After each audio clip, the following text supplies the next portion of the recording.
So, hi everyone. I'm Xintong Li, currently a third-year PhD student at the University of Oxford, and it's my pleasure to share this current work, the recent work on the comparative risk of thrombosis with thrombocytopenia and different COVID vaccines represented of the co-authors. The summary disclosure says the study is funded by the MA, and everything presented here is only ideas of the co-authors. So a little bit background.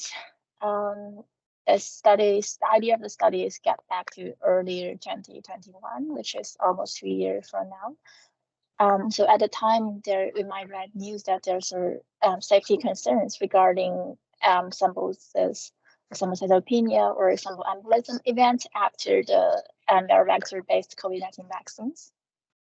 So here, just some screenshot of those published case studies on this symptoms and the potential link with the COVID-19 vaccine. However, we found that most of studies we published at the time they are comparing a population with either used vaccination versus not. Well, we have limited information on whether comparing these two different kind of vaccines, that's the viral vector-based vaccine versus the mRNA vaccine, which ones are safer.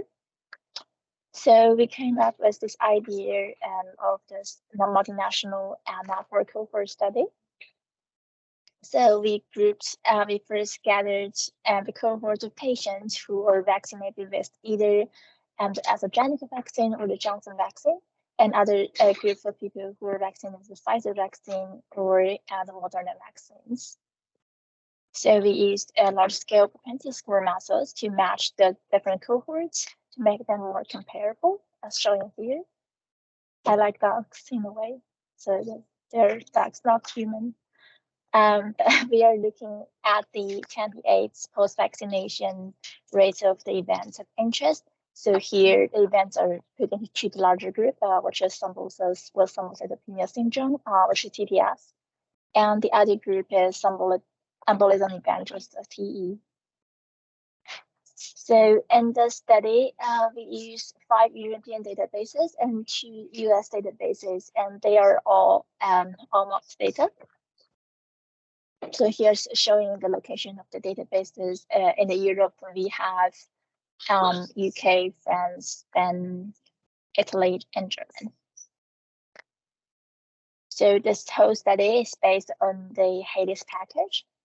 First of all, we define these exposure and outcome studies, and we circulated around the cohort diagnostics to get the final cohorts of both the exposure and outcome cohorts.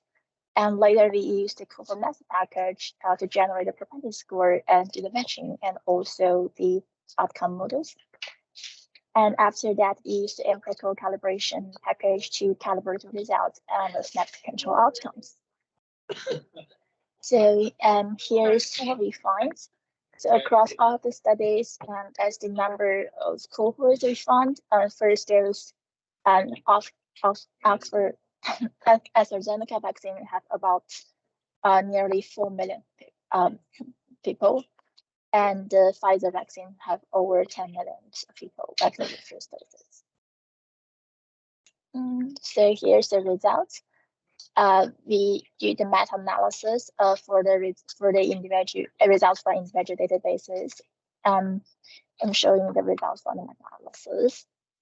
So here is showing the first doses versus the second doses AstraZeneca vaccine versus the Pfizer one, and also the second dose, which is in the lower panel. So on the first panel, there's one thing to be highlighted that they find there, comparing to the Oxford AstraZeneca vaccine, compared to the Pfizer vaccine, the AstraZeneca vaccine shows higher incidence rate ratio of thrombocytopenia among the first doses cohort. We didn't observe the similar thing in the second dose cohorts. And meta-analysis also done for comparing the Johnson vaccine versus the Pfizer vaccine. So since the Johnson vaccine was was like single dose vaccine, so it's only the results for the first dose And here, although we didn't see any statistically significant sickness or concerns about either of the vaccines, we do want to highlight that we see there's like a trend of increased risk for thrombosis or thrombocytopenia syndrome with venous thromboembolism. So there's just some results of the study. By the time we do the study, there was very limited comparative safety study published.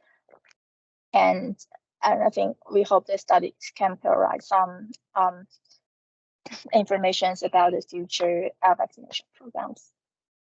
So that's all, and the studies more details available on the paper and the supplementaries if you're interested.